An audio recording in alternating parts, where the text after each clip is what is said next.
Bonsoir à tous et merci d'être avec nous ce soir. Donc, au nom de l'équipe d'Infodeuil et du Repos Saint-François d'Assise, on vous souhaite la plus cordiale bienvenue à cette rencontre, soirée rencontre sur le deuil, deuxième de l'année.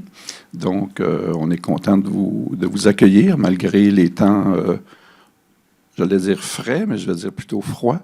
Donc, je suis convaincu que les propos de la soirée vont nous et vous réchauffer. Bienvenue aussi à tous ceux qui sont à la maison avec nous et qui partagent ce beau moment ce soir. J'en profite avant de céder la parole à Joanne de Montigny pour vous dire que quelques petites annonces. En fait, vous pouvez trouver toutes les références sur infodeuil.ca. On aura le 24 mars prochain la présentation d'un film de M. Fernand Dansereau. Et il devrait être parmi nous là, pour discuter avec vous. Donc, ça va être ici, au pavillon commémoratif, à 19h, le 24 mars. Puis, je vous propose de vous référer au site web toujours pour avoir tous les détails. Il faut réserver, comme à l'habitude. Et il y aura aussi une soirée rencontre sur le deuil, probablement la dernière officiellement avant l'été, qui sera au tout début du mois d'avril. Mais cette fois-là, à cause de Pâques, qui est très tôt, ça va se faire le 13 avril. Donc, vous pouvez aussi trouver les détails et les informations au niveau de l'invité qu'on aura le 13 avril. Alors, sans plus tarder, je vais céder la parole à Joanne de Montigny, que la plupart d'entre vous connaissez. Joanne est psychologue. Elle est avec nous au repos pour collaborer et fabriquer tout ce qui est infodeuil et les rencontres sur le deuil, etc., depuis plus de 10 ans maintenant. Et on est très heureux de pouvoir collaborer avec elle. Et ça vous donne la possibilité, bien sûr, aussi de participer à ces rencontres qui sont, je pense, assez enrichissantes. Et on l'espère qu'ils vont réussir à vous aider dans des moments qui ne sont pas toujours évidents ou faciles. Donc, je vous souhaite une belle soirée. Et sans plus tarder, je vais céder la parole à Joanne de Montigny.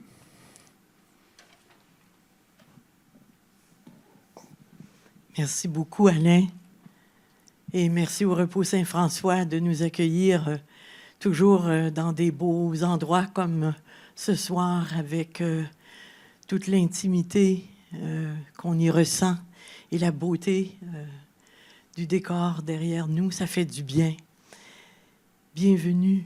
Je vous souhaite la bienvenue, chacun, chacune. Ça fait tellement plaisir de revoir des visages que j'appelle nos fidèles, qui sont là très souvent depuis le début. Et ça fait plaisir d'accueillir des nouvelles personnes aussi. Soyez les bienvenus. Salutations aux gens à la maison. Et on va bientôt commencer parce que ces soirées-là, on a besoin d'écouter notre invité. Vous savez, je vais vous la présenter. Son livre, je l'ai lu une première fois. J'ai été profondément touchée, émue. Quel livre magnifique que j'ai relu aujourd'hui pour me sentir très près d'elle. C'était le but de le lire encore une fois aujourd'hui. Alors, elle a une courte présentation. Elle est très humble dans sa note biographique, mais vous savez, elle a mené sa vie professionnelle dans le domaine de la traduction et des communications.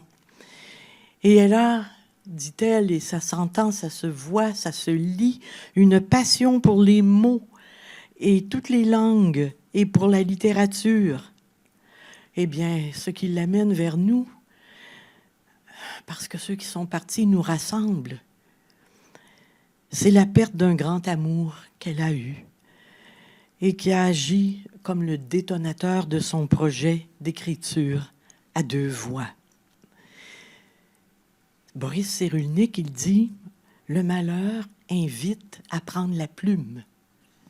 Et c'est vrai que l'écriture nous aide à traverser, soit dans un journal que vous écrivez ou dans des petites notes qu'on se fait ici et là et qui font du bien. Je vais être brève, mais je veux quand même dire que vous avez vécu 23 ans de vie commune, que ça fait 9 ans que Roch est décédé, son conjoint. Il écrivait dans son journal juste une petite phrase comme ça qui me frappe. « À deux, nous sommes indestructibles. » Et ça m'a ramené tout de suite au titre, ici, de la conférence, « Redevenir une quand on a aimé être deux ». Alors, c'est vraiment un privilège de t'accueillir. On a eu l'occasion d'échanger ensemble à quelques reprises. C'est toujours un bonheur parce que c'est incroyable que les personnes qui ont été blessées, qui ont de la peine, comment il y a une flamme de vie tout à côté. Et c'est ça qui était heureux à chaque rencontre aussi. Alors, Nathalie va venir s'installer. Et puis, vers les 8 heures, comme toujours, vous pourrez être en dialogue, en échange avec elle. Et vous allez voir, aujourd'hui, grâce au repos Saint-François, on a 2 tirages, on peut le dire maintenant. 3 tirages. Il y a 2 paires de billets pour aller voir la pièce de théâtre de Manuel Légaré. C'était notre invité du début de l'année sur l'aide médicale à mourir. Elle en a fait une pièce de théâtre qui, je crois, va nous faire beaucoup réfléchir sur cette thématique. Et l'autre cadeau que le Repos Saint-François vous offre par tirage, donc on en fait tirer 2 billets, c'est-à-dire 2 paires de billets. Et puis, nous allons faire tirer le livre de notre invité. Et notre invité vous expliquera, Madame Cartier, qu'elle a apporté quelques livres pour vous à la toute fin. Elle pourrait signer si jamais vous le souhaitez. Merci d'être là. Merci d'avoir accepté. Et puis, on se retrouve tantôt. Merci beaucoup, Joanne. Je suis presque émue d'entendre la présentation. Et merci à M. Chartier aussi d'organiser ces belles soirées. Alors, je vais me présenter. Donc, je m'appelle Nathalie Cartier. J'ai 70 ans. Je suis retraitée depuis près de 4 ans. Notre histoire à Roch et à moi, je vais la résumer. Nous étions une famille reconstituée. J'ai été mariée une première fois et puis j'ai ensuite passé 23 ans, comme l'a dit Joanne, avec Roch. On avait évidemment des projets, toutes sortes de projets pour la retraite, pour notre grand âge. Et la vie nous a joué un mauvais tour. Roch est décédé il venait d'avoir 60 ans. Il a eu un diagnostic. Et 2 ans plus tard, il était décédé après avoir fait tous les traitements possibles et inimaginables. Il y avait des antécédents familiaux. C'est sans doute ça qui a joué. Ça a été donc une famille reconstituée, réussie. Il avait des enfants, j'avais des enfants, j'ai des enfants. Ça a été un grand amour. Il s'est écoulé 2 ans entre le diagnostic et le décès. 2 ans remplis d'interrogations, d'attentes, de déceptions, d'espoirs déçus, de souffrances physiques et morales. Mais je dois dire qu'après avoir vécu cette expérience, j'ai changé d'avis sur ce que je trouvais une bonne mort. Avant, je pensais que mourir brutalement, c'était une bonne chose, parce que... Mais pour ceux qui restent, c'est quand même beaucoup mieux d'avoir le temps de dire au revoir, de se dire toutes les choses qu'on a à se dire. Et je pense que Roch, mon conjoint, dirait la même chose s'il revenait aujourd'hui. Je pense qu'il dirait « Je suis content d'avoir eu 2 ans pour dire tout ce que j'avais à dire à mon monde. » Et puis, alors, j'ai changé d'avis là-dessus.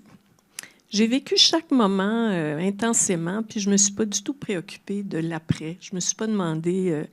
J'ai pas réfléchi à ça pendant ces 2 ans-là. Je me suis pas dit comment ça va être, parce que je me doutais bien qu'il allait mourir. Il réagissait pas bien au traitement. Puis je me suis dit, je vais pas y penser. J'aurai le reste de ma vie pour m'occuper de ça. Et l'après, ce sera l'après, mais je pense pas à ça maintenant. Évidemment, l'après a été très dur, mais ça, je vais y revenir. Si vous êtes ici ce soir, c'est sans doute parce que vous avez perdu quelqu'un ou que quelqu'un que vous connaissez a perdu un être cher. Peu importe le temps qui s'est écoulé depuis le moment où cette personne est partie, j'espère que dans l'heure que nous allons passer ensemble, vous allez, à un moment donné ou à un autre, vous reconnaître. J'ai intitulé ma conférence « Redevenir une quand on a aimé être deux ». Une, ça peut être un, évidemment. Là, c'est que je parle de mon expérience, mais évidemment, ça pourrait être un.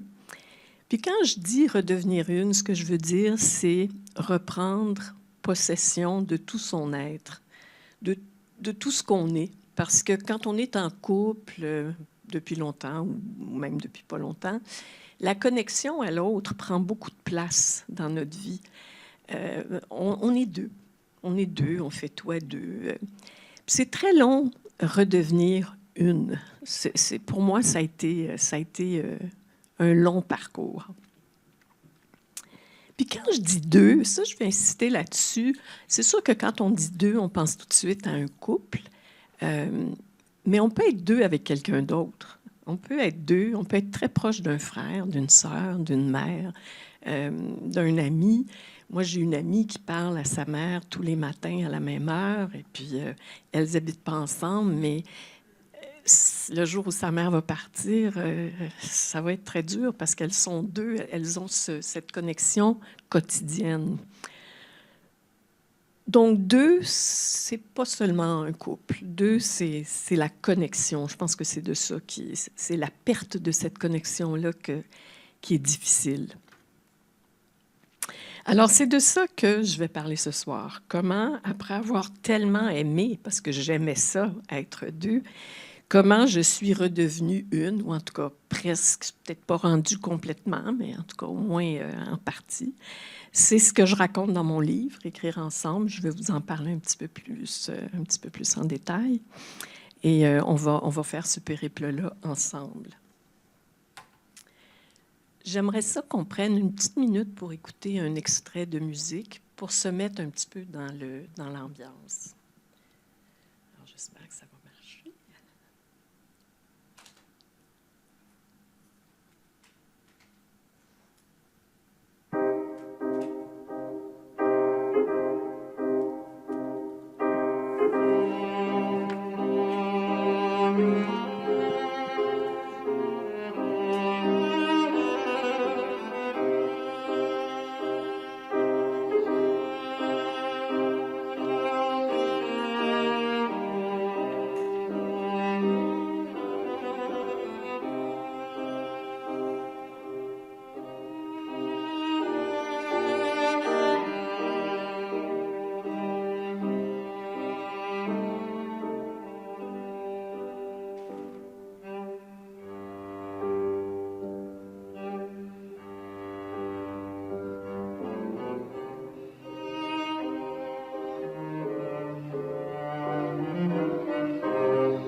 Schubert.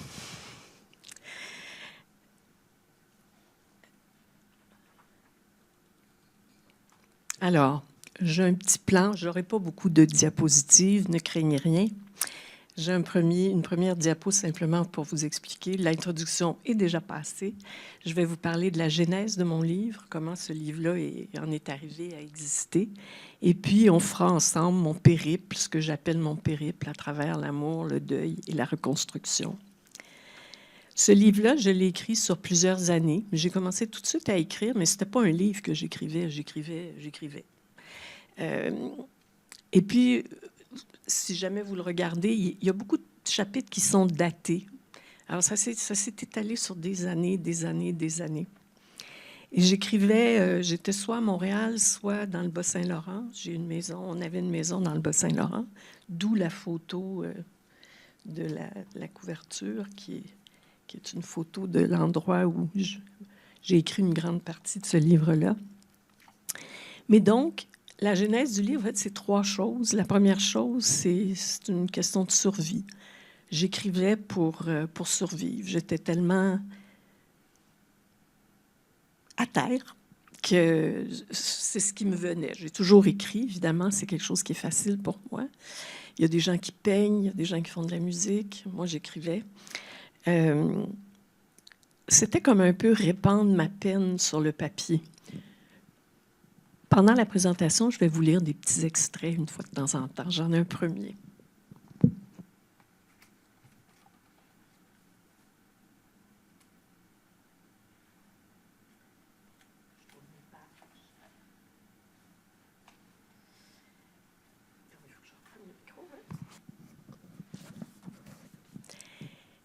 L'écriture est devenue un réflexe de survie, un déversoir pour une peine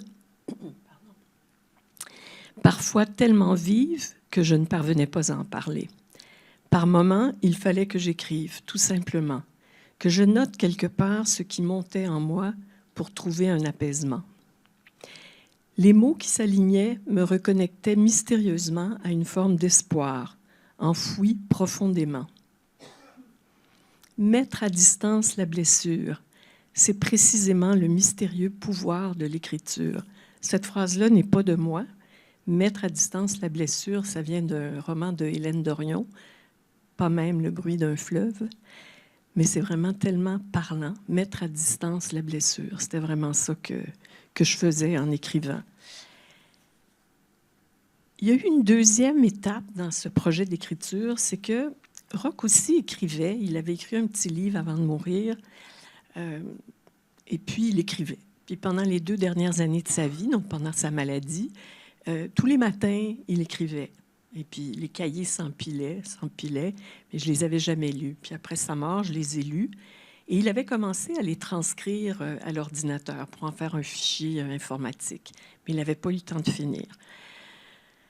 Alors, à un moment donné, je me suis dit, je vais continuer à transcrire ces textes, ces cahiers. Alors, puis je le faisais souvent quand j'étais vraiment dans un état de détresse, puis c'est comme si ça me calmait. Je prenais un cahier, puis je commençais à taper, puis c'est comme si on avait une conversation. Ça me faisait du bien. Mais ce qui m'a frappée, puis ça m'a beaucoup étonnée, c'est qu'il y avait beaucoup de phrases que je transcrivais, que je lisais, qui aurait pu s'appliquer à moi. Il disait quelque chose, il parlait de sa maladie ou il parlait de la fin de sa vie. Puis je me disais, mais c'est incroyable, je pourrais remplacer le mot maladie par le mot deuil, puis c'est la même chose. Alors là, l'idée m'est venue de créer une espèce de dialogue posthume avec lui en utilisant ses écrits, puis en écrivant moi mes propres textes à travers tout ça. Alors ça a été la deuxième étape de ce projet d'écriture. Et puis, à un moment donné, pendant la pandémie, quelqu'un m'a dit « Ah, tu devrais regarder, il y a une conférence d'une professeure de littérature sur le journal de deuil comme genre littéraire sur Facebook ou je ne sais pas quoi. » Alors, comme on n'avait pas grand-chose à faire pendant la pandémie, j'ai regardé c'était très intéressant. J'ai regardé cette présentation et là, elle parlait du journal de deuil comme quelque chose qui est différent du journal intime. C'est souvent des petits textes assez échelonnés dans le temps, qui correspondent à des... Puis elle utilise une expression qu'elle reprend de Roland Barthes, des élancements de chagrin. Quand le chagrin est trop fort, on écrit pour déverser. Alors, je me suis dit, peut-être que je suis en train d'écrire un journal de deuil, puis je ne le savais pas. Puis la décision de publier, elle est venue beaucoup plus tard, parce qu'à un moment donné, je me suis dit, écoute, non, j'ai écrit tout ça, puis peut-être que ça pourrait aider d'autres personnes. J'espère que ça pourrait aider d'autres personnes. Alors, je me suis dit, je vais essayer de le publier pour faire œuvre utile. Alors, le livre raconte mon périple à travers le deuil, évidemment, mais surtout, je dirais pas surtout, mais beaucoup, ma reconstruction. Puis c'est vraiment là-dessus que je veux insister. Sur, je pense pas qu'on peut parler de guérison, il n'y a pas de guérison totale, mais toute cette période où on se reconstruit, où on reprend le fil de notre vie, j'ai essayé de parler de ça dans ce livre. Puis comment est-ce qu'on se reconstruit? Il n'y a pas de recette, il n'y a absolument pas de recette, puis chacun trouve son chemin. Mais je suis vraiment convaincue qu'il y a un chemin, pour chaque personne, qui peut prendre toutes sortes de formes. Dans mon cas, la nature et l'écriture ont été, je pense que je l'avais écrit, les vecteurs de ma remontée à la surface. Mais pour d'autres, c'est la musique, la randonnée, le bénévolat, la pêche, les voyages, la prière. Ça peut être toutes sortes de choses. C'est donc de cela qu'il va être question dans ma présentation. Alors, pourquoi est-ce que je dis un périple à travers l'amour? Bien, c'est parce que quand j'ai voulu le publier, je me suis dit, c'est bien joli, là, je parle du deuil, mais mon lecteur, il ne saura pas qu'est-ce qui s'est passé avant. Alors, j'ai écrit par la suite quelques chapitres qui racontent le début de cette histoire-là pour qu'on se situe, mais je n'en parlerai pas de ça ce soir.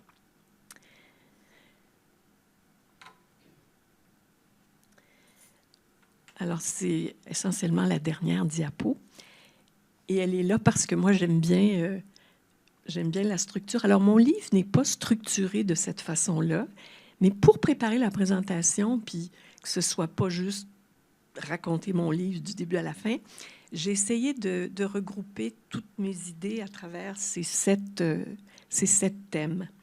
La période à vif, la perte de repères, la lente remontée à la surface, la redéfinition de tout, la reconstruction, les soubresauts et le retour à la joie de vivre. Puis, c'est pas une recette, puis c'est pas les phases du deuil. Il n'y a pas de phase du deuil. Là, chacun vit ça comme il le peut. Alors, la période à vif. Probablement que vous savez exactement de quoi je parle. Là. Je suis sûre que... Qu'est-ce que c'est la période à vif? C'est la période des larmes, du désespoir, du sentiment de ne pas être comprise, la perte de sens, les troubles de concentration, le brouillard mental, la désorganisation. Et puis, on revit, je ne sais pas vous, mais moi, on revit la perte. On la revit. On revit les derniers moments. On revit comment c'est arrivé, puis qu'est-ce qui est arrivé à ce moment-là. Puis qu'est-ce qui était... Pour moi, c'était comme un film qui jouait dans ma tête tout le temps. C'est une période de grande peine, de grande détresse, où on perd la joie de vivre.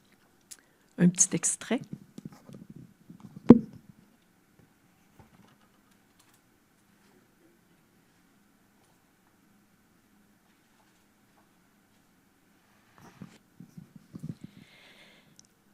J'ai longtemps pensé, après ta mort, quand je dis « ta », je m'adresse à mon conjoint, le livre est écrit au « tu ». J'ai longtemps pensé, après ta mort, que si j'apprenais que j'en avais pour 1 mois à vivre, je serais complètement indifférente. Le goût de vivre m'avait quittée. Je ne refusais pas la vie, mais je n'y trouvais pas de plaisir. Je fonctionnais comme un automate, je faisais les choses. La personne que je suis a des habitudes, un modus operandi, et mettait un pied devant l'autre. Je n'avais plus vraiment peur de grand-chose, car le pire était arrivé. Le pire, c'est cet irrecevable instant où ton souffle s'est arrêté. Entre la peine et le désespoir, la ligne est parfois mince.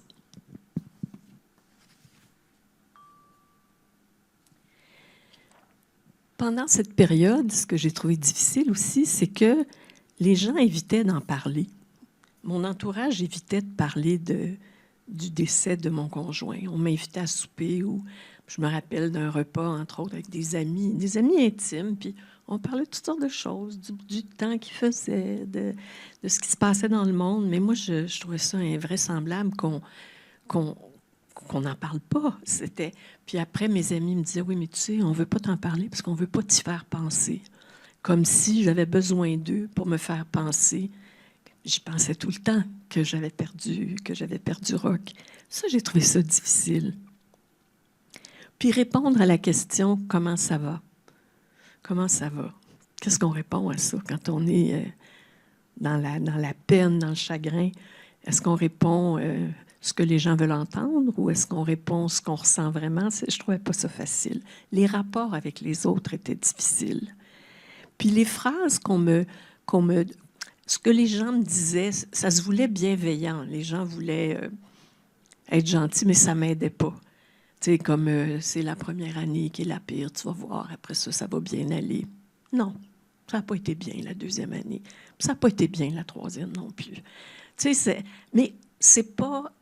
C'est très, très... l'intention est bonne. Hein? Les gens ne veulent pas... les gens essaient d'aider. C'est difficile d'assister à la souffrance de quelqu'un puis de rien dire, de pas offrir d'essayer d'offrir des solutions. Et puis bon, pour finir, dans cette période-là, je peux dire que je me reconnaissais pas. Je reconnaissais pas la personne que j'étais. Premièrement, je pleurais tout le temps, alors que, en temps normal, je pleurais de temps en temps, mais pas tant que ça, mais je pleurais tout le temps. J'avais plus de goût de rien. Alors, c'est un genre de dépression qui n'en est pas une, en fait. Hein? Ensuite, la perte de repères. Pour résumer la perte de repères, je pense que ce que je dirais, c'est plus rien n'est pareil. Plus rien était pareil. Je me réveillais le matin, puis tout d'un coup, je me rappelais de l'horrible réalité. Puis là, la journée se déroulait, puis plus rien n'était pareil. Il m'était arrivé de m'endormir en pleurant, de me réveiller en pleurant. Puis aucun aspect de ma vie ressemblait à ce que c'était avant. C'était comme si je me retrouvais dans un désert. Que ce soit voir des amis, regarder la télévision, aller faire une marche, préparer le souper. D'ailleurs, je ne préparais pas grand-chose. Tout était différent. Les fêtes de Noël, les réunions de famille, la Saint-Valentin. Planifier un voyage ou organiser des vacances, ça me terrorisait. C'est ça que j'appelle perdre ses repères. Pendant cette période-là, j'ai fait toutes sortes d'erreurs. J'acceptais toutes les invitations. On m'invitait à souper, je ne faisais aucune discrimination. J'acceptais parce que je trouvais ça tellement difficile d'être seule. Je n'avais pas l'habitude. Je disais oui à tout. Je demandais même à mes amis de m'inviter le vendredi soir pour souper, parce que le vendredi soir, c'était un moment spécial, puis je trouvais ça vraiment épouvantable de rentrer du bureau le vendredi soir, puis d'ouvrir la porte, puis il faisait noir, puis le vendredi soir, ça avait toujours été spécial. C'est un moment où on se faisait un souper, où on sortait. Je trouvais ça très dur, le vendredi soir. C'était comme être confronté à un vide, à l'absence, qui est partout. L'absence est partout. Tu vas faire une marche, l'absence est là. Puis un exemple de ça, je disais, regarder la télévision. Avec Rock, on regardait comme tout le monde, de temps en temps, des séries. Puis après sa mort, je ne regardais pas de séries. Je ne regardais rien. Puis à un moment donné, mes filles m'ont dit, mais maman, fais quelque chose. Là. Regarde telle série, c'est bon, tu vas voir. Fait que j'ai essayé. Puis en fait, tout ce que je voyais, je m'installais, là, puis tout ce que je voyais, c'était la place vide à côté de moi. C'est la seule chose que je voyais. Je ne regardais pas la série, puis je pleurais. Je n'étais pas prête encore. J'ai fini par être prête, puis regarder la série en question, mais ça a pris un certain temps. J'avais suivi à ce moment-là un cours de communication non violente, puis le formateur, Robert Bouchard, à qui j'avais dit que j'avais perdu mon conjoint peu de temps auparavant, m'avait envoyé un texte d'une de ses amies qui avait, elle aussi, perdu son conjoint, puis elle disait la même chose. Elle disait que tout change, je ne vous lirai pas tout le texte, là, mais elle disait tout change, le cercle d'amis se transforme, voire disparaît, la situation financière change, l'estime de soi, le rythme de la vie, la capacité de penser, tout change. Et elle a une phrase qui m'avait beaucoup frappée. Elle disait « On vous remet entre les mains une nouvelle vie que vous n'avez jamais demandée et que vous ne vouliez pas particulièrement avoir. » C'est ça, la perte de repères. Ensuite, j'ai appelé ça la lente remontée à la surface. Tu sais, c'est pas des périodes très définies, là, mais enfin, c'est... À ma grande surprise, j'ai, à un moment donné, constaté les premiers signes de réconciliation avec la vie. Je vais vous lire un petit extrait.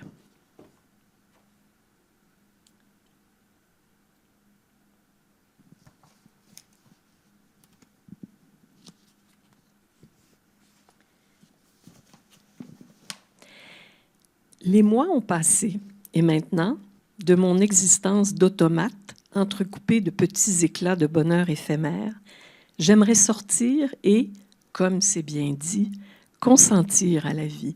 Consentir à la vie, ce n'est pas de moi, c'est Gabrielle Roy qui utilise cette expression-là dans un livre où elle parle du deuil de sa mère. On se sent, en effet, dans le deuil, séparé des autres, mais le désir de replonger dans la vie, de se rapprocher du monde, est encore présent, profondément enfoui, sous une tristesse mêlée de colère et de révolte. J'essaie de laisser émerger ce désir tout doucement, de réveiller en moi la gratitude d'être vivante, d'accepter que tu ne seras pas là pour la suite, de dire oui à la vie, malgré le vide insondable de ton absence. Les premiers moments où je me suis sentie mieux, j'étais étonnée. J'étais étonnée de me trouver bien. Ça faisait longtemps que je ne m'étais pas sentie comme ça. Parce que la tristesse est omniprésente. On vit sur fond de tristesse. On essaie d'apprivoiser la perte, mais on n'arrive pas à l'accepter parce que ce n'est pas acceptable. En fait, on livre un combat pour accepter l'inacceptable. Mais tranquillement, les choses évoluent. Puis est arrivé un moment où j'ai été capable d'éprouver en même temps la douleur de la perte et la gratitude d'avoir vécu et aimé. Je pense à une phrase qu'on me disait souvent. « Oui, mais t'es chanceuse, t'as vécu un grand amour. » Mais moi, je ne voulais pas entendre ça à ce moment-là parce que justement, comme dit le docteur Christophe Fauré, là, qui est psychiatre, qui a écrit, vous le connaissez sûrement, « Vivre le deuil au jour le jour », sa phrase qui dit tout, l'intensité du deuil est proportionnelle. Non. L'intensité du deuil est proportionnelle à la profondeur de l'attachement. Alors oui, j'avais de la chance, mais je n'étais pas capable d'entendre cette phrase-là. Aujourd'hui, je suis capable de l'entendre. Aujourd'hui, quand quelqu'un me dit ça, je suis capable de recevoir ça. Je suis même capable de le dire moi-même. Oui, c'est vrai, j'ai été chanceuse. Mais à l'époque, au début, là, non, je ne pouvais pas entendre ça. Je me sentais très incomprise, en fait. Et puis, à un moment donné, j'ai découvert, en lisant, parce que je lisais beaucoup, la notion de solitude d'attachement. Je pense que Joanne doit savoir de quoi je parle, parce que c'est une psychologue qui décrivait ce concept-là, puis qui disait, qui faisait une distinction entre la solitude sociale et la solitude d'attachement. Parce que fondamentalement, je n'étais pas toute seule. J'étais entourée, j'avais des amis, j'avais ma famille. Les gens me disaient, mais tu n'es pas seule. Non. Mais je ressentais une autre forme de solitude, cette solitude d'attachement qui est celle qui correspond au manque, au besoin, au désir d'avoir une compagne ou un compagnon. Ça m'a beaucoup éclairée parce que j'avais de la j'étais effectivement entourée, mais j'étais pourtant profondément seule. Ça m'a aidée à comprendre ce que je vivais. Ne pas être deux, ne pas avoir de partenaire, c'était souffrant. C'est de là que venait la difficulté d'être seule. Pendant cette longue remontée à la surface, j'ai appris toutes sortes de choses. J'ai appris à dire oui à ce qui m'aidait et non à ce qui ne m'aidait pas. Parce que tout avait changé. La personne que j'étais devenue, parce qu'on devient une autre personne, on se transforme intérieurement dans le deuil. J'avais des besoins qui étaient nouveaux, que je ne connaissais pas. Puis j'ai commencé à en prendre conscience. J'ai réalisé que j'avais besoin d'en parler, de ce que je vivais. J'avais besoin d'accepter l'aide des autres. Je n'étais pas tellement habituée à ça. Il fallait que j'apprenne à voyager toute seule. Je n'allais pas arrêter de voyager, mais comment j'allais faire? J'ai trouvé des façons. Je partais toute seule, mais je m'organisais pour rencontrer des gens 2-3 jours ici, 2-3 jours là. J'ai commencé à faire des voyages en petits groupes, ce qui était complètement hors de Ça ne faisait pas partie de mes habitudes du tout, et ainsi de suite. Puis évidemment, écrire. Écrire, c'est devenu comme un cordon de sécurité. Moi, j'aime bien l'image du plongeur là, qui va sous la mer, puis qui est quand même rattaché au bateau par un cordon. Là, moi, l'écriture, c'était mon cordon. C'est ce qui faisait que j'étais capable de garder ma tête hors de l'eau. Mettre à distance la blessure, c'est précisément le mystérieux pouvoir de l'écriture. Je reprends la phrase de tout à l'heure.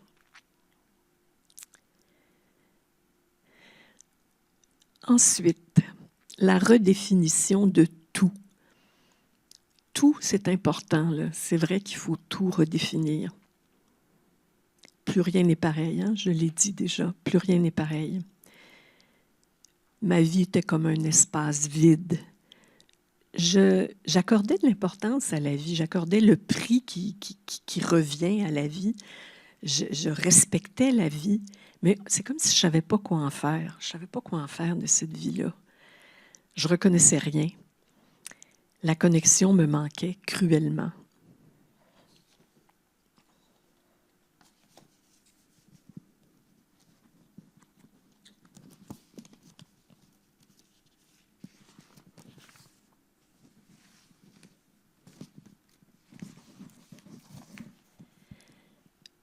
Je me demande sincèrement ce que je ferai de ma vie.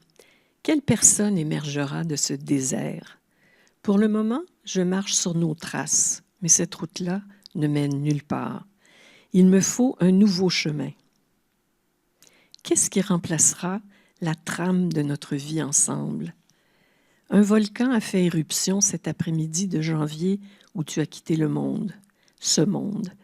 Le ciel s'est assombri et des cendres ont commencé à retomber, recouvrant ma vie d'une couche de poussière grise. De fines particules flottent toujours dans l'air. Des fragments de roches frappent occasionnellement la surface et secouent la terre. Je navigue dans ce paysage désolé. Personne d'autre ne le voit. Je secoue un peu de cette poussière de cendre pour mettre au jour une nouvelle vie. Mais ton absence est partout. Ta disparition s'est infiltrée dans mon corps, mon esprit et mon âme. Je peux sourire, je peux voyager, je peux profiter de moments chaleureux avec mes proches, je peux m'émerveiller devant les beautés de la nature. Ton absence m'accompagne partout.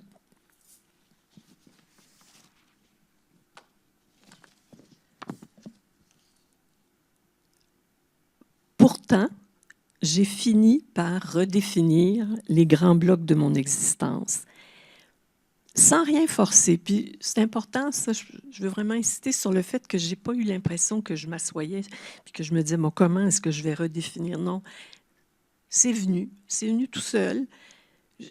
J'ai posé les questions, mais je n'attendais pas de réponse.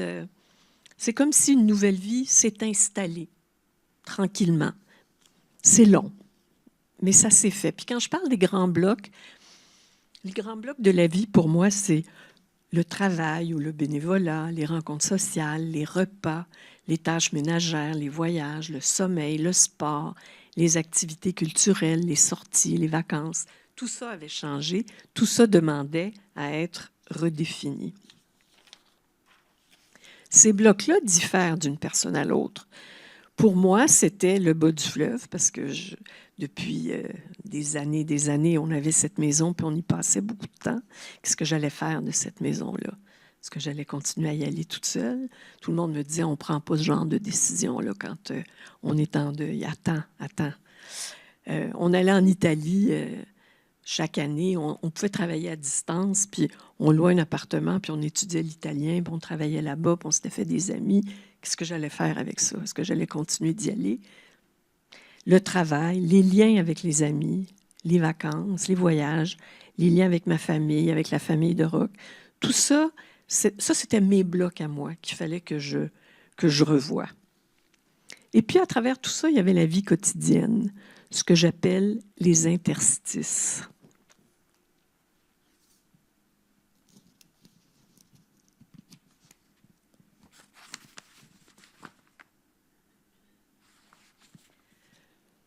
Ce ne sont pas les grands moments, les événements marquants, les hauts faits qui me manquent le plus. La douleur la plus aiguë s'infiltre dans les petits moments sans importance, ces creux dans une journée, une semaine, une saison, que la douceur d'être deux remplit de banalité le plus souvent.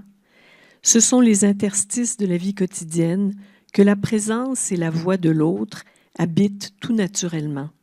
Rien d'extraordinaire, une simple présence constante, sûre, réconfortante.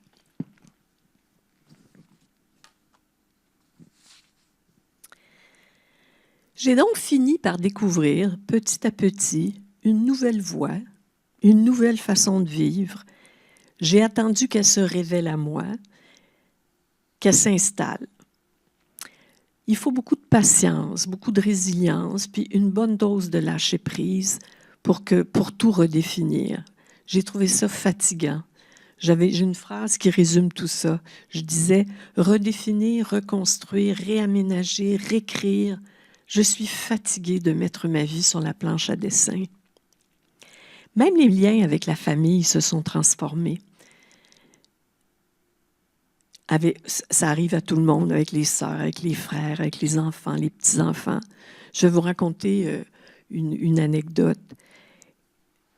Le premier été, après la mort de Roch, j'ai gardé la petite fille. En fait, ma petite fille, mais c'est la petite fille de Roch en réalité. Et elle avait 4 ans à ce moment-là. Je la connaissais bien, elle me connaissait bien, on avait une belle relation. Elle a été absolument insupportable, insupportable. Je ne savais plus quoi faire, je ne savais plus comment la prendre. Puis elle me disait des choses comme grand-papa Roch, lui, il voulait toujours jouer avec moi. Là, je me disais, OK, il y a quelque chose que je fais qui n'est pas correct. Puis je me suis trouvée à parler à ma fille aînée cette journée-là, puis j'ai dit vraiment, là, Camille, je la trouve difficile. Puis elle m'a dit, maman, elle dit, qu'est-ce qu'elle a comme autre moyen que d'être désagréable ou enfin de protester? Qu'est-ce qu'elle a comme moyen à 4 ans pour dire que son grand-père lui manque? Ah, je me suis dit, ouais, OK. Puis j'ai changé d'attitude. Je me suis dit, OK, je vais faire ce que Roch faisait. Je me suis mise à 4 pattes, puis j'ai joué avec elle, puis elle voulait manger des œufs, on a mangé des œufs. Tu sais, je suis sortie de mon rôle habituel, puis j'ai agi autrement. Mais tout change, même avec un enfant, ça change. Les amitiés changent aussi. Il y a des amitiés qu'on a tissées à 2 qui ne supportent pas bien la transformation. C'est ce qui m'amène à parler des pertes secondaires et des gains corollaires. Mais je vais d'abord parler des pertes secondaires, je reviendrai plus tard sur les gains corollaires. Souvent, dans la littérature sur le deuil, on parle des pertes secondaires. Ces pertes-là varient évidemment d'une personne à l'autre.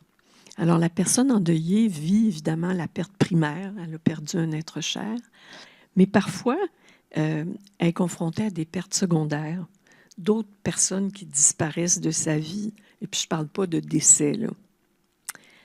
En quoi consistent ces pertes secondaires? Je vais me permettre de citer le docteur Fauré, que j'ai recopié. Enfin, ça vient de mon livre, mais ça vient de lui.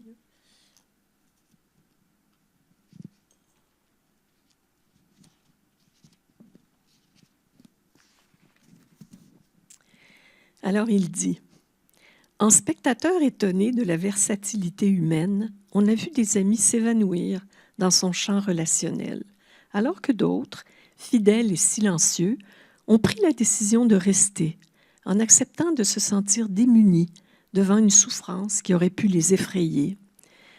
On a soi-même coupé des ponts. Certaines relations établies dans le passé n'étaient plus en harmonie avec le cheminement intérieur que le deuil a provoqué en soi. Et ce décalage a conduit à remettre en question certains de ces points de repère essentiels. On mesure alors combien le deuil a amené à une profonde redéfinition de soi-même. » C'est bien dit, hein? Ça a été une Bible pour moi, le livre du docteur Fauré, sûrement pour vous aussi, là, Vivre le deuil au jour le jour. Alors, c'est un phénomène qui est courant, ça ne s'applique pas à tout le monde, mais c'est très douloureux parce qu'on a déjà la douleur de la perte primaire, puis ces pertes-là secondaires viennent exacerber la perte primaire. On finit par devoir, et là je reprends l'expression du docteur Fauré, puis aussi d'autres auteurs, on finit par devoir réorganiser son carnet d'adresses. Autrement dit, dans le nouveau chapitre de notre vie, les personnages ne sont plus nécessairement les mêmes qu'avant.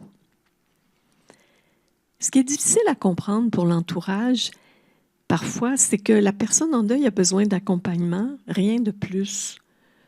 Une ouverture qui permet d'exprimer sa souffrance sans attendre de réponse ni de solution. J'ai une autre anecdote ici. J'avais été invitée à souper chez des amis, un couple qui habitait près de chez moi. Mais cette journée-là, j'avais pleuré toute la journée. Je n'allais pas bien du tout. Puis je me suis dit, bon, je ne pense pas que c'est une bonne idée d'aller souper chez eux. Mais j'ai fini par me ramasser. Puis bon, finalement, j'ai dit, OK, je vais y aller. Alors, je suis allée, c'était pas loin, je suis allée à pied, puis ça allait, je respirais, puis j'ai sonné. Ils ont ouvert la porte, fondu en larmes. Puis là, le mari, qui est un Américain, qui sait parler français, mais qui là me parle en anglais, m'a pris dans ses bras, puis c'est un monsieur assez corpulent, puis il me serrait, puis on est resté comme ça longtemps. Puis je pleurais, puis je disais « I miss him so much », il me manque tellement. Puis lui, il disait « I know », je sais, « I know ». C'est tout ce qu'il disait. I know. Puis je répétais tout le temps la même chose. Puis je me suis calmée. Puis on a passé une belle soirée. Mais il était juste là. Puis il recevait ce que j'étais en train de vivre sans chercher sans me dire, pleure pas, ça va passer. Ce qui sert à rien, là, en fait.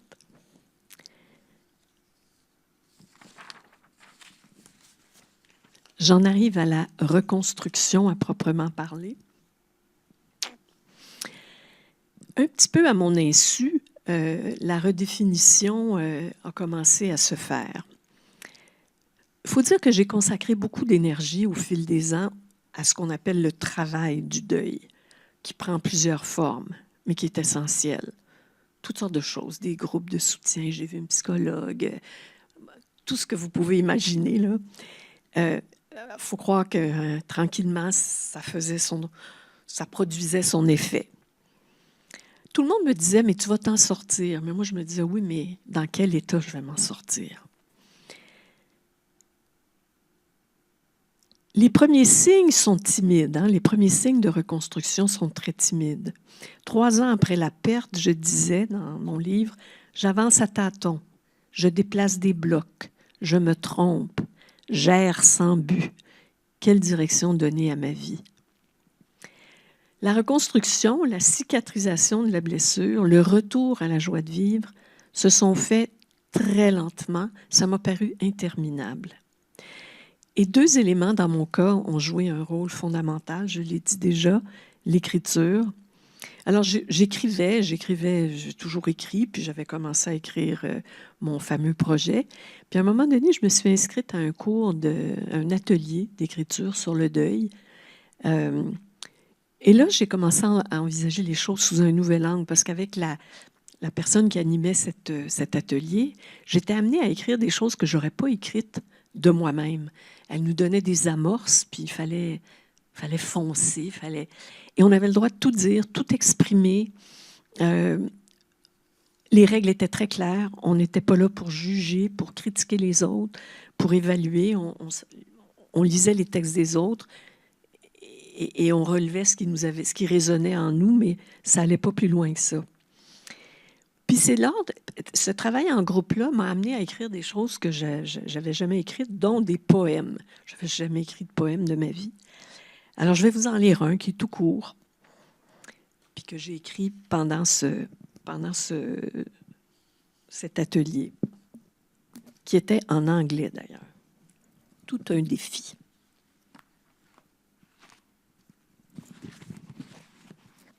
Alors, c'est sur cette période où on cherche à se redéfinir, à trouver... Le soir descend, les flocons dansent, j'ai mal à l'âme, angoisse du crépuscule. Le jour reviendra, mais que serais-je devenue? L'amour m'a abandonnée. Je cherche une issue, un nouveau territoire pour accueillir une autre vie. Alors, j'ai été amenée à écrire quelques poèmes comme ça, puis j'ai trouvé ça très thérapeutique. La nature a été pour moi, l'autre élément qui m'a ramené à la joie. La pandémie m'avait propulsée dans un état dépressif. J'ai beaucoup de difficultés à rester enfermée, et là, j'allais faire ma petite marche à tous les jours, mais je voyais personne, puis j'étais enfermée dans mon appartement à Montréal, mais j'étouffais, puis je commençais franchement, à pas aller très bien. Si vous vous souvenez, le premier ministre avait fermé le Bas-Saint-Laurent à un moment donné. Je ne pouvais même pas aller à ma maison dans le bas du fleuve, ce que je trouvais très dur. Et dès que François Legault a dit « on rouvre le Bas-Saint-Laurent », je me rappelle encore, c'était le 18 mai. Je suis partie le 18 mai, puis je ne suis pas revenue. Je suis restée là-bas. La vie était différente. Le contact avec la nature m'a apaisée.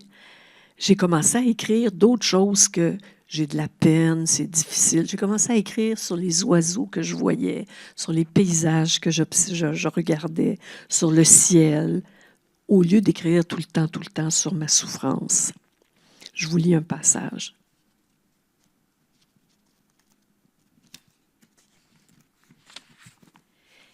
Existe-t-il des lieux qui ont le pouvoir de guérir, de soigner l'âme? 3 mois déjà que je vis au bord du fleuve et je me dis que j'aimerais y rester pour observer le passage des saisons, me laisser imprégner de cette beauté. Et si je trouvais ici, dans cette maison, une forme de paix? Et si le sens se résumait à une salutaire contemplation de la nature? Et si je laissais se révéler à moi une sorte de réconciliation avec la vie? Et si le courage d'accepter son destin, c'était précisément cela, la capacité de s'abandonner à l'œuvre du temps sans rien chercher à changer? Un autre petit bout que j'aimerais lire.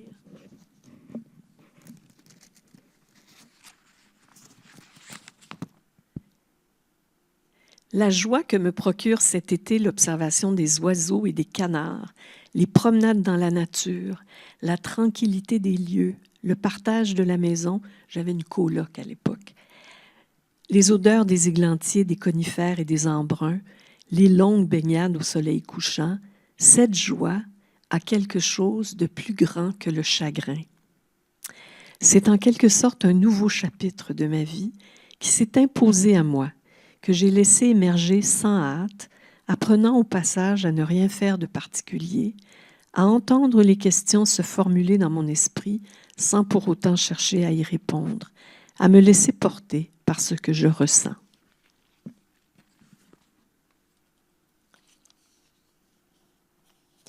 Pour terminer sur cette longue période de reconstruction, qui se poursuit encore, c'est jamais vraiment terminé, je vais revenir sur les gains corollaires. J'ai parlé des pertes secondaires, mais il y a aussi des gains corollaires. Alors, on perd, je dis on, mais c'est pas on, c'est j'ai.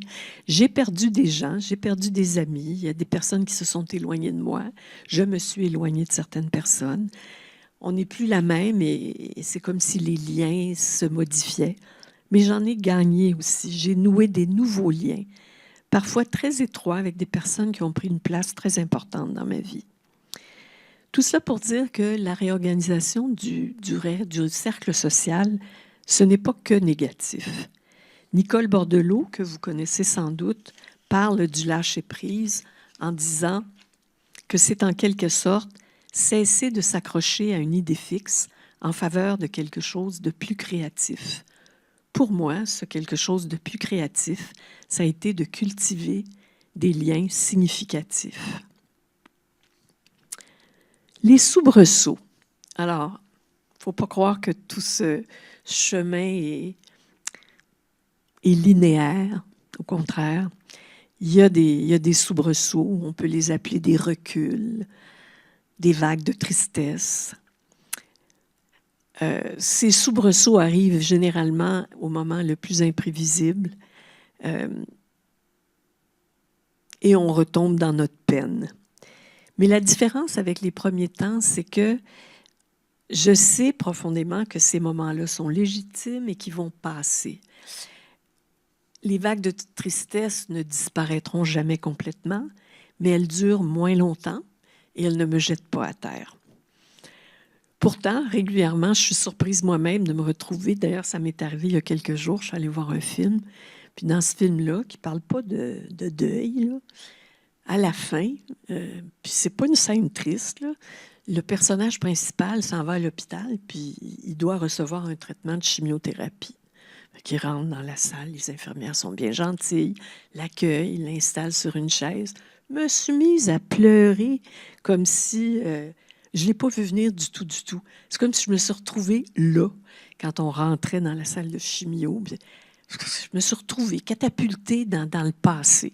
Mais ça n'a pas duré. Ça n'a pas duré.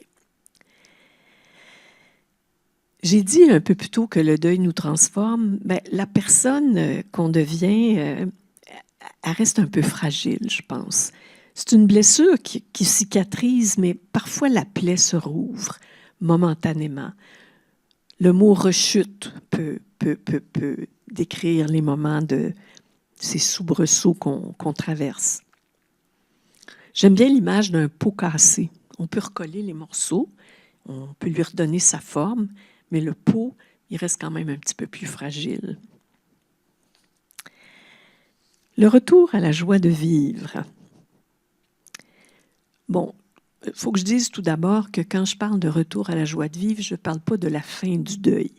Je ne pense pas que ça existe, ça, la fin du deuil, mais le retour à la joie de vivre.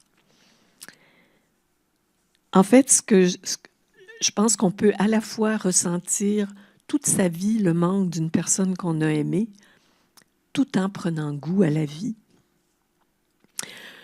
Dans mon cas, l'un des premiers signes que j'allais mieux pour vrai, c'est que j'ai commencé à accepter l'idée de prendre ma retraite. Parce que, évidemment, ça faisait longtemps que je l'aurais prise si Roch n'était pas décédé. Mais le travail, pour moi, c'était une bouée. C'était la seule chose dans ma vie qui n'avait pas changé. Quand j'allais au travail, je faisais la même chose qu'avant. J'étais avec mes collègues comme avant. Ça n'avait pas changé. Alors, je m'accrochais à mon travail vraiment comme à une bouée.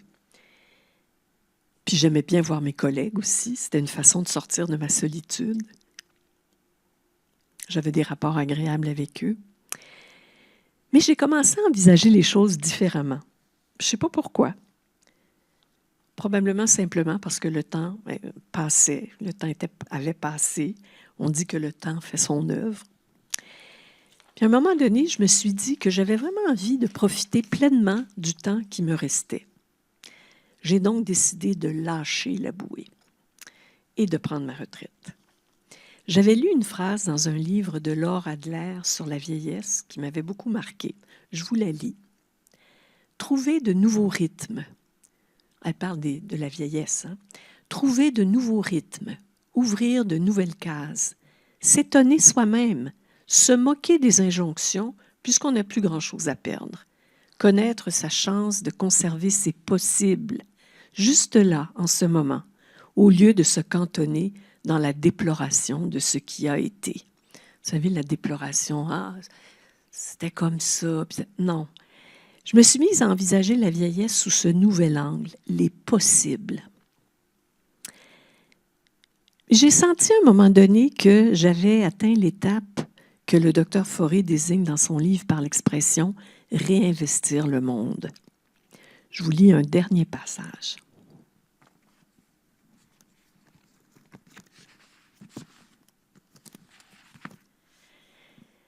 La vie est forte. J'ai commencé à y croire quelques années plus tard. Et tranquillement, j'ai émergé, grandi, et tu vis en moi à tout jamais. La personne que je suis devenue pose de nouveaux repères ici et là, cultive de nouveaux liens, découvre tout doucement un nouveau chemin de vie.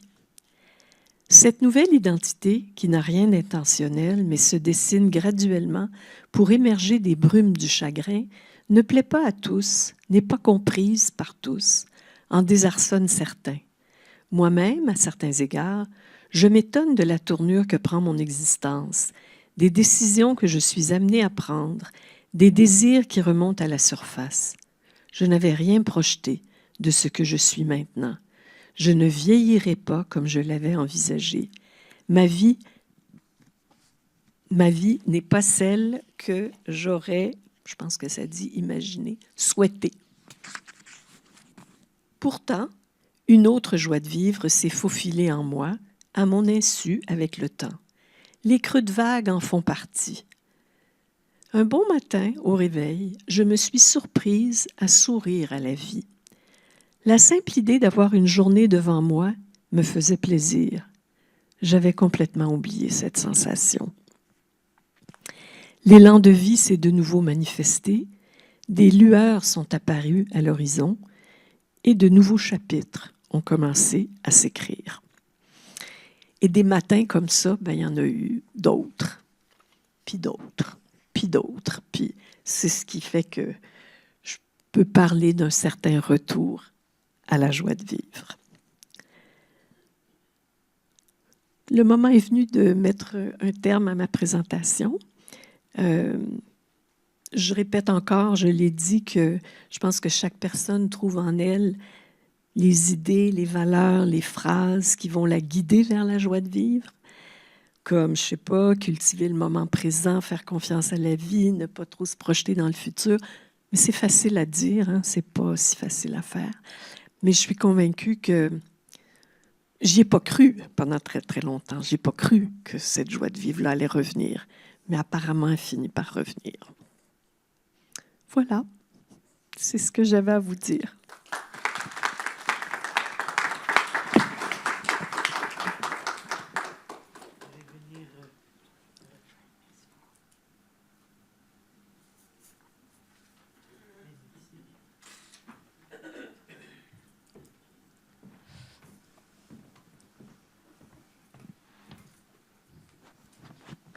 Le mot « merci » est petit quand on veut dire beaucoup plus grand. Ah, on a fait un voyage avec toi, là. Tu nous as amenés sur le chemin du deuil. Hein? Tu nous as vraiment amenés d'une façon où on s'est senti quand même capable de t'accompagner là-dedans. Et c'est peut-être parce que tu nous as guidés sur ton chemin. Ça revient à dire que j'ai déjà pensé que les endeuillés peuvent aider les autres à aider l'endeuillé. C'est-à-dire que c'est difficile, hein, tu l'as vu, les personnes sont mal à l'aise ou ne savent pas trop comment aider. Je ne sais pas, avant ta perte, si toi, tu as déjà eu une amie ou quelqu'un que tu aurais pu rencontrer qui avait beaucoup de peine avec une perte majeure. Non. C'est pas comment ça aurait été. J'aurais pas su quoi faire. J'aurais été très inadéquate. Oui. Mais aujourd'hui, est-ce que tu dis, cette expérience-là m'a appris justement à trouver pour l'autre, j'allais dire les mots, mais je dirais plutôt les espaces de silence. La présence. Et la présence, comme tu nous as expliqué, ça nous laisse une très belle image de ce type qui prend soin de toi dans ses bras pendant ce temps. On sent que c'est de ça qu'on a besoin. Hein? Vous savez, au salon funéraire, hein, c'est comme ça. Les gens qui nous accueillent, les endeuillés, ils ont besoin d'être pris dans les bras. Puis nous, on a besoin de les prendre aussi. Hein? C'est vrai. Oui. Alors, c'est à votre tour d'être peut-être en échange avec notre invitée Nathalie, qui nous a quand même, je trouve, parlé de façon très authentique, très intime, très franche. Et est-ce que quelqu'un a le goût de lui dire quelque chose à ce stade-ci, soit à la maison ou dans la salle?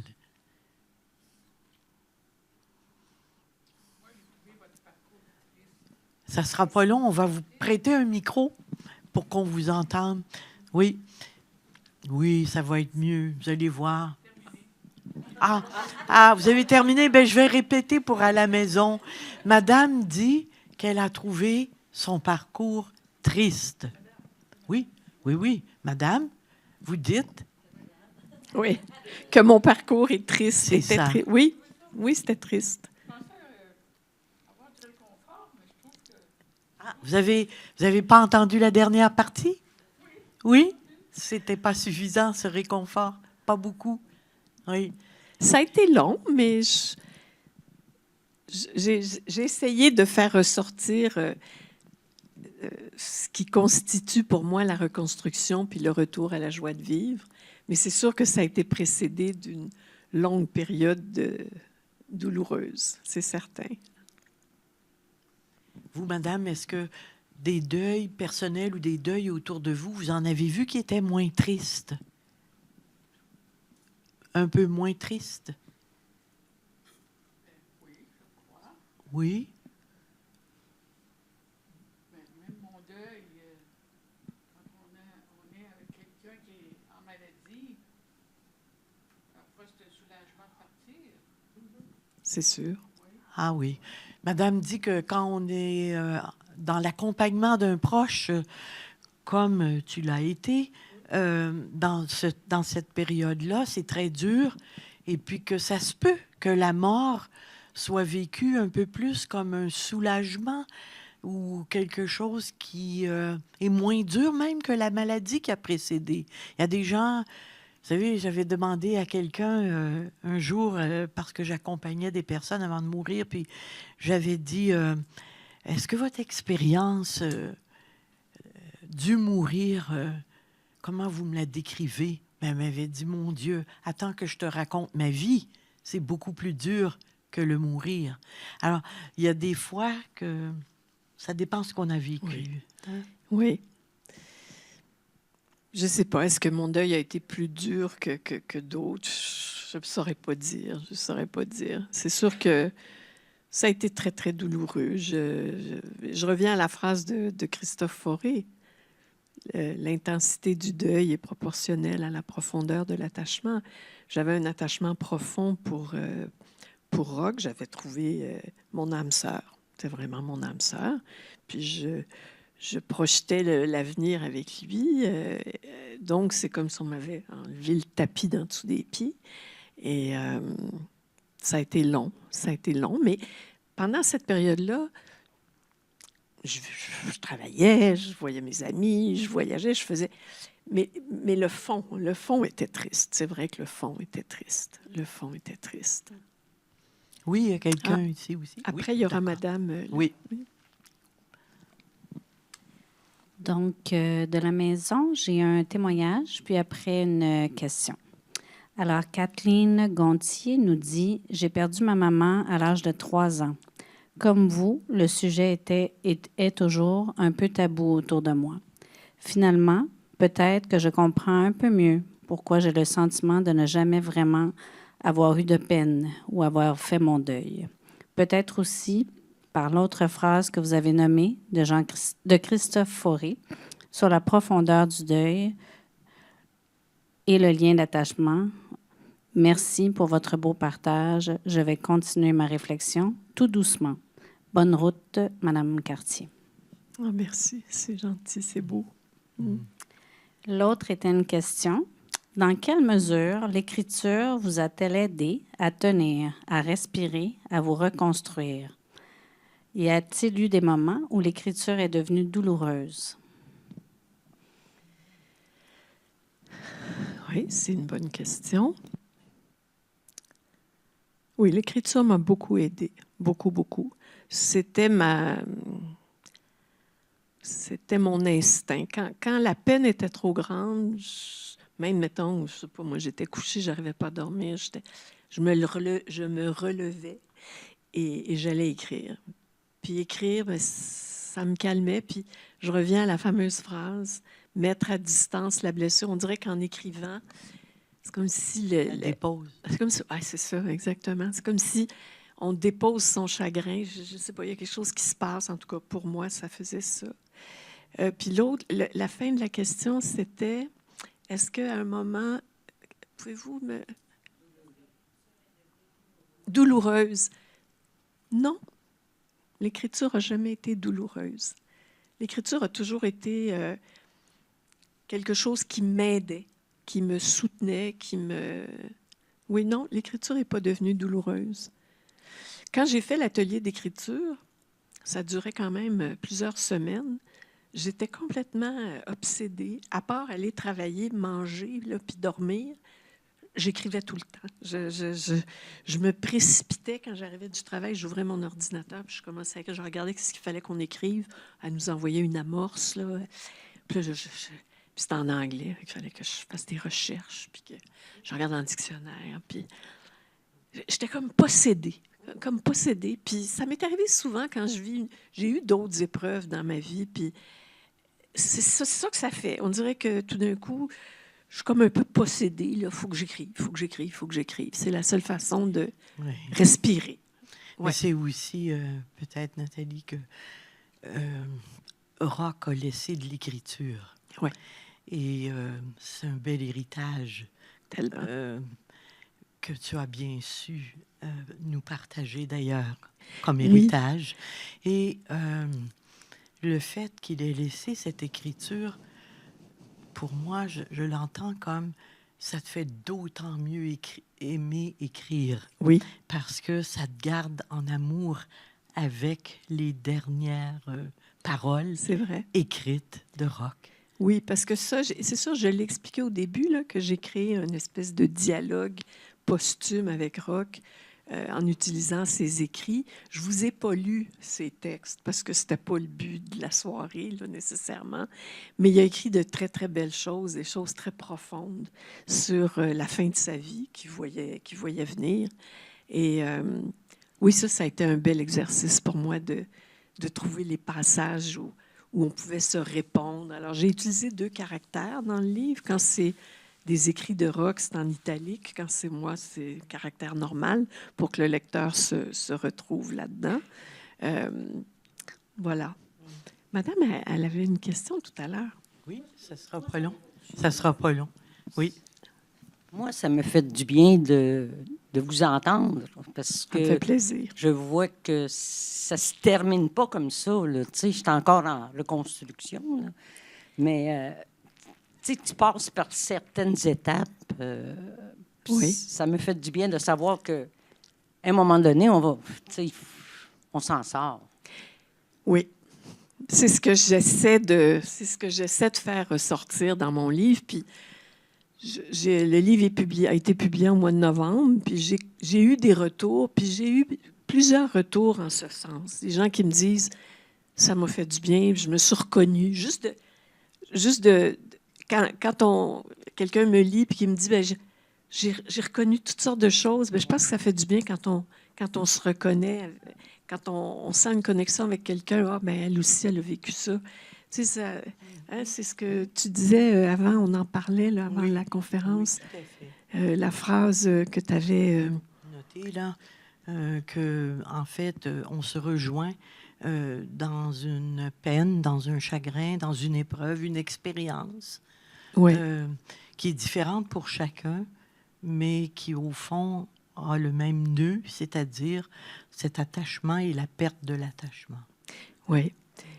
Mais j'ai eu vraiment des beaux témoignages de personnes en deuil qui m'ont dit, puis je ne savais pas si ça allait avoir cet effet-là, puis ça m'a fait plaisir. J'ai reçu ce matin, je vais lire la petite phrase, là. J'ai reçu ce matin un message d'une connaissance. Je ne savais même pas qu'elle avait lu mon livre. Puis c'est un long message, mais je vous lis. Elle a perdu son mari il y a 6 ans à peu près. Elle dit « Ton livre n'apprend pas au lecteur ce qu'il faut dire ou faire pour éloigner la douleur. Il est un récit singulier qui peut parler à l'autre. » J'ai trouvé ça bien. Je pense que j'essayais, en le publiant, de jeter un pont vers d'autres personnes en deuil. On est tous un peu dans le même bateau. Et je l'ai écrit. Mais c'est aussi Puisse-t-il servir à d'autres? Oui. Mais c'est aussi, ce qu'on voit, c'est que c'est possible que la tristesse et la joie cohabitent Oui. ensemble. Ça, c'est quand même... Oui. Je ne sais pas si vous avez Intéressant. vécu ça. Des Que fois, la tristesse et la joie puissent cohabiter. ça, c'est quelque chose. Ils peuvent se donner la main.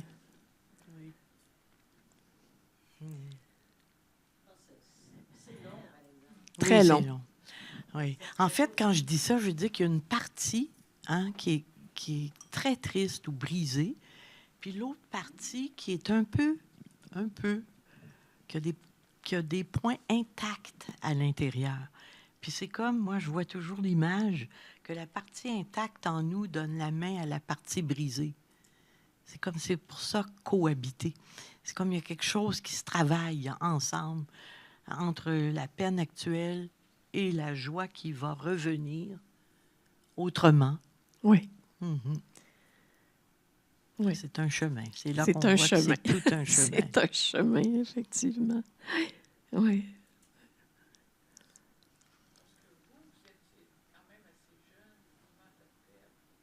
Oui, j'avais quoi? Oui.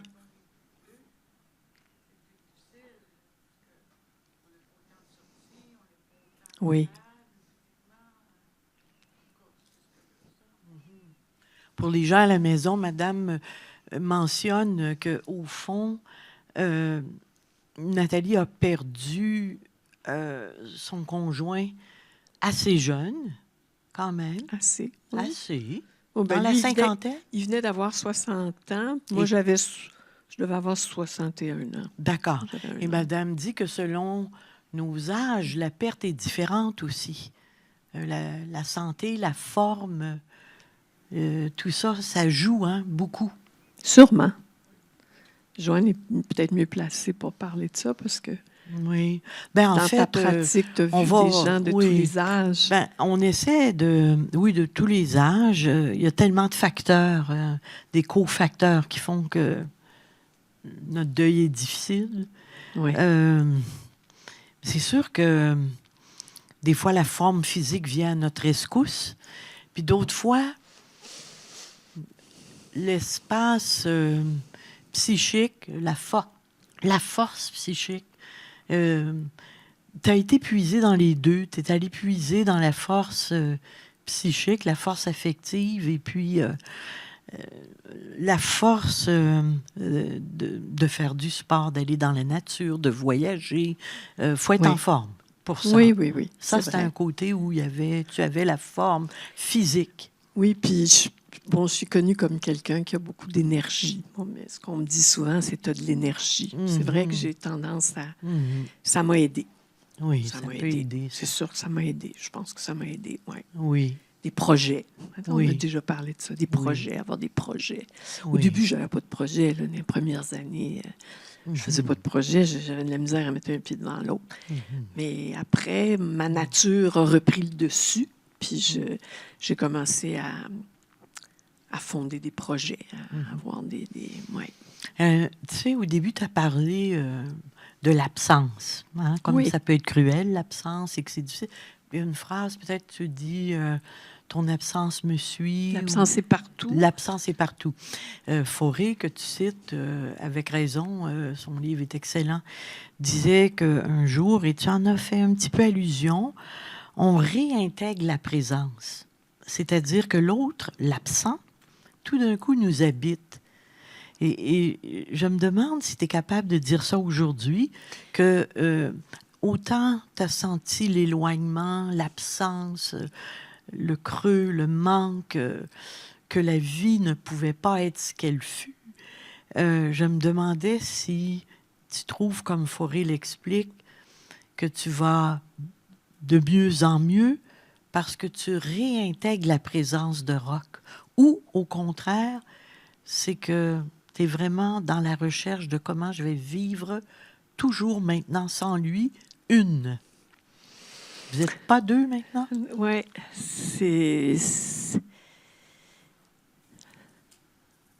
je pense que j'ai mis l'accent beaucoup sur être une, mais Roch est présent tout le temps. Là. Il est présent tout le temps. Là, Mais une présence, Fauré parle une présence qui réconforte, qui nous habite à Oui. nouveau. C'est un peu comme si on se disait, tiens, viens avec moi, je m'en vais à telle place. Oui. C'est pas, je traîne ton absence avec moi, j'apporte ta présence avec moi. Oui, c'est comme si son amour est encore présent. Il y a des moments où je ressens encore cet amour-là, puis je me dis, il a existé, lui n'est plus là, mais cet amour-là existe encore. Il existe encore. Puis là, cette fameuse maison là, dans le bas du fleuve, je viens de la vendre. En fait, je vais la quitter au mois de juin. Ça ne va pas être facile parce que lui était de ce coin-là. C'est pour ça qu'on avait une maison là-bas. Ça fait 19 ans que je l'avais.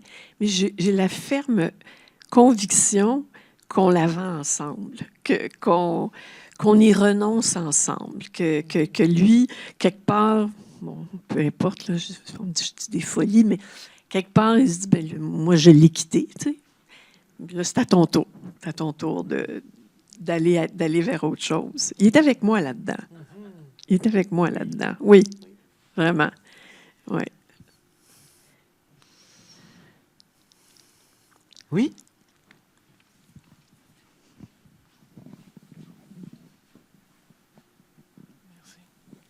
Bonsoir. Je m'appelle Martin. Enchanté. Je suis content de vous écouter. Je me retrouve dans beaucoup de ce que vous avez dit par rapport à mon épouse. On a été ensemble 50 ans. On était... ça date de l'école secondaire. On s'est rencontrés au secondaire. On est restés ensemble. Elle est décédée l'année passée. Ça fait pas un an. C'est encore assez récent.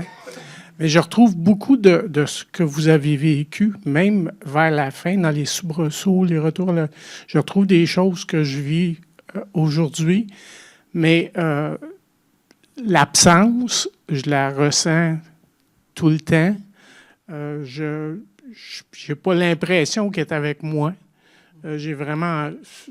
Pour moi, elle est disparue, là, dans le sens que c'est fini.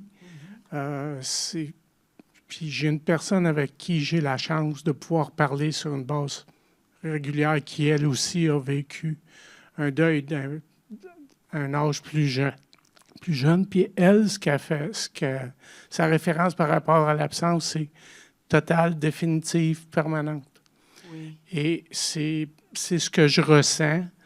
Et je ressens pas qu'elle est avec moi. Quand je suis dans la maison, partout, je la manque. Elle me manque. Oui. Je la pleure tous les jours. Oui. Mais je ne ressens pas cette présence dont cette on présence-là. parle. Oui. Je ne sais pas si ça va... Oui. Personnellement, je ne pense pas que ça va arriver. En tout cas, c'est... Oui. Des fois, il y a des personnes qui m'ont dit que de ne pas ressentir de présence, ça peut être un tremplin pour aller vers autre chose parce qu'on est porté à chercher un retour à ce qui était quand on veut de la présence. C'est comme si on voudrait retrouver pendant un certain temps la vie qu'on vivait. Et plutôt que de se faire mal à trouver quelque chose qui n'existe plus, il y a des gens qui disent que consciemment, ils essaient de dire ce n'est plus possible, cette présence. Elle n'est plus là physiquement, c'est clair. C'est difficile à expliquer cette présence-là. Hein? C'est comme réintégrer des souvenirs délicieux, hein, heureux, qu'on est capable encore de savourer, de porter, et qui nous portent. Mais c'est pas facile de penser comme ça dans les premiers temps du deuil. Il y a des gens qui vont mettre 2, 3, 4, 5 ans avant de dire qu'ils sont capables de réintégrer une présence qui n'est plus douloureuse parce que c'est une absence, cette présence, mais qui est au contraire une présence souvenir, une présence un peu comme quand on regarde le passé puis qu'on a dit qu'on a vécu des belles choses. Et c'est comme si on est capable de les savourer très fort plutôt que d'être en manque de ce... Mais ça, c'est tout un chemin. Ça va venir avec le temps. Oui. Et ça se peut que non. Ça se peut que non. Comme je vous dis, il y a des personnes qui disent « Je n'ai pas réintégré l'être à l'intérieur de moi parce que c'était pas possible. C'était pas comme ça que je voyais la vie. Et je suis capable d'aller vers une autre vie qu'on m'impose, au fond, que le deuil m'impose. Je vais aller vers une autre vie. Et il y a des gens qu'il faut qu'ils fassent cette espèce inconsciemment de coupure et ne pas chercher une présence. Ben, la façon que je le vois pour moi, c'est que j'ai eu la chance, le bonheur de partager 50 ans de sa vie avec moi. Oui. Mais aujourd'hui, c'est là. J'ai d'autres choses à faire. On peut pas faire le chemin ensemble, mais puis là. Non, Il faut que je c'est fasse ça. un autre chemin. Oui. Puis c'est ça, il faut que j'apprenne à gérer, à dealer avec ça. Oui, mais c'est tout un... Sans qu'elle soit là. C'est tout Je un suis bail conscient 50. du bonheur puis de toutes les belles années qu'on a vécues ensemble. Ça, je repense à ça, puis je me considère très chanceux. Mais comme je vous disais, c'est... Oui, C'est le long. manque. Le manque. Oui, c'est là. C'est très long. Oui. C'est très long. Ce que je raconte là, du premier sourire à la vie le matin où je me suis réveillée, là, c'est pas un an après, là, c'est beaucoup d'années après. Oui, Fait que c'est pas encourageant peut-être de dire ça, mais c'est la réalité. Dans mon cas, En ça a fait, été ce qui est la réalité. encourageant, c'est de savoir que on n'est pas seul à avoir mal et puis qu'un jour, on n'est pas Oui. seul à aller mieux. Hein? D'ailleurs, j'ai un chapitre qui s'appelle Conversation bénédictine parce que dans tout le travail du deuil que j'ai fait, à un moment donné, je suis allée rencontrer un ancien moine bénédictin qui était plus... Parce que j'ai pas une grande éducation religieuse. Moi, j'ai pas suivi de... Et au funérailles, j'avais été touchée par certaines paroles du prêtre. Puis je voulais comprendre. Puis comme je vous dis, j'ai pas beaucoup de références religieuses. Alors, j'étais allée le rencontrer. Puis j'avais demandé, j'arrêtais pas d'y poser des questions. Mais qu'est-ce que ça veut dire, ça, la vie éternelle? C'est quoi ça, la vie éternelle? Puis c'est quoi ça? Puis il me répondait dans ses termes à lui. Puis il m'avait dit une chose qui m'avait beaucoup frappée. Il m'avait dit, tu vas tisser un lien avec Roch autrement. C'est ça. Pour lui, comme il croit en la vie éternelle, Roch est quelque part, il n'est plus là, c'est sûr, il n'est pas là, il n'est pas sur la terre. Mais là, tu vas créer avec lui un nouveau lien. Tu vas tisser un nouveau lien, une nouvelle relation. Quand il m'a dit ça, je ne comprenais pas de quoi il parlait. Vraiment, là, je me disais, on est dans une zone que je connais pas, où je suis pas confortable. Mais je comprends maintenant. Mais c'est ça, il a fallu le temps. C'est récent. Hein, oui, ça fait pas longtemps. C'est à vif. Vous êtes encore dans la période à vif. Oui, je me reconnaissais beaucoup dans ce que vous disiez tout à l'heure par rapport à ça. Oui, oui. Merci beaucoup. Ça fait plaisir. Je vais peut-être mettre ma dernière diapo, si quand il y aura plus de questions. Oui, oui. Est-ce que à la maison, il y a d'autres personnes qui aimeraient nous dire un mot avant de terminer? Juste souligner beaucoup de témoignages de merci, que vos mots ont touché tous les participants, que ça leur a vraiment fait beaucoup de bien. C'est ce qui revient beaucoup, beaucoup. Quelques autres auteurs qui ont aussi décidé de canaliser cette peine et ce mouvement-là à travers l'écriture. Donc, surtout beaucoup de merci et de reconnaissance. Oh, ça me fait très plaisir. Ça me touche beaucoup. Oui. Oui, il y avait une dernière... Oui, j'ai une dernière diapo. Est-ce que s'il n'y a pas d'autres questions? En ce qui concerne mon livre, je ne suis pas là pour faire de la vente, mais si vous voulez le commander, les informations sont là. J'ai mis tout ce qu'il y avait vous pouvez le lire vous-même. J'ai mis mon adresse courriel. J'ai quelques exemplaires ici qui sont à l'extérieur. Là, il y a l'équipe ici a eu la gentillesse d'installer une petite table, puis j'ai apporté quelques exemplaires qui sont moins chers quand je les vends directement. Alors, s'il y en a qui sont intéressés, ça me fera plaisir de dédicacer les exemplaires si vous le voulez. En tout cas, moi, il me reste à te remercier du fond du cœur C'est quelque chose d'avoir été capable de mettre tout ça en mots. Parce que l'écrire, c'est intime, c'est silencieux. En parler, là, C'est on autre est chose. dans une autre dimension. Et ça a été tellement éclairant. Moi, je l'ai lu 2 fois. Et puis, c'est un livre, et je le dis sincèrement, j'en ai lu beaucoup de livres sur le deuil parce que ça m'intéresse depuis toujours. Et dès qu'il y a quelque chose d'écrit sur le deuil, je me le procure. Et ça va rester un des livres, pour moi, des plus précieux. Vraiment. C'est un beau compliment. Mais c'est vrai. Et merci beaucoup de l'avoir écrit. Merci d'être venu nous parler.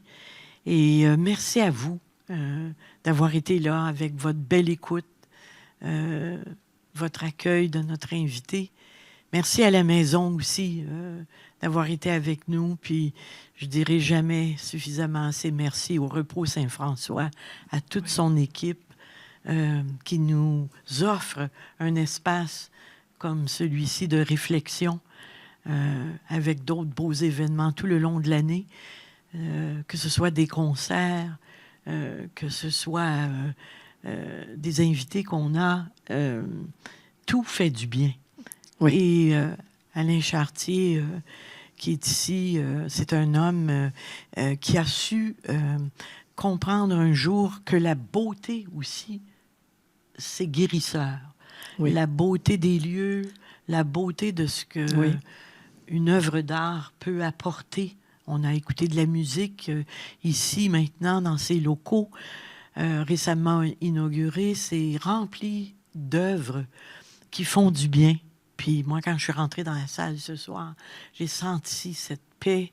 C'est tellement important, un lieu. Et grâce à vous autres, c'est formidable qu'on peut s'installer en toute sécurité pour parler d'un sujet difficile, mais qui fait du bien et qui va nous aider à réfléchir et à cheminer dans nos propres vies. Oui. Hein? Alors, on l'applaudit encore, puis merci.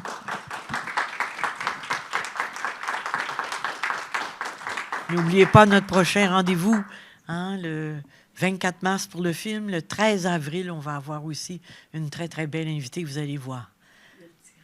Ah oui, il y a le tirage. Hey, corrigez-moi, il ne faut pas que je vous laisse partir comme ça. Alors, partez pas, là. Oui, on va tirer en premier le livre. Oui, d'accord.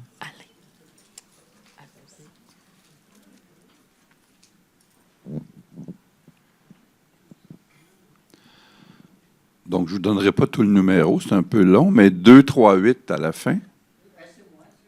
Ah, ben. Alors, on va faire un autre tirage. Ah oui, mais mon Dieu, il y a plein de choses, là.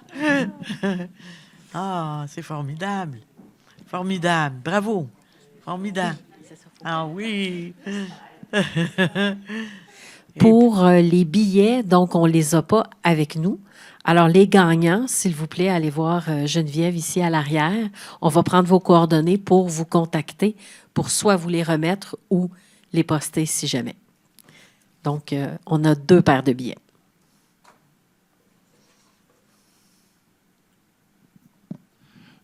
Une petite précision pour les billets, c'est des billets que j'ai obtenus pour la première du spectacle, donc de la pièce de théâtre. C'est le 8 avril.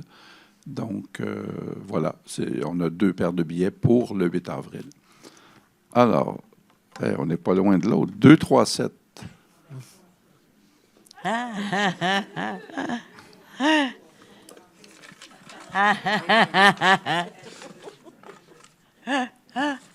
Les gars de la vue.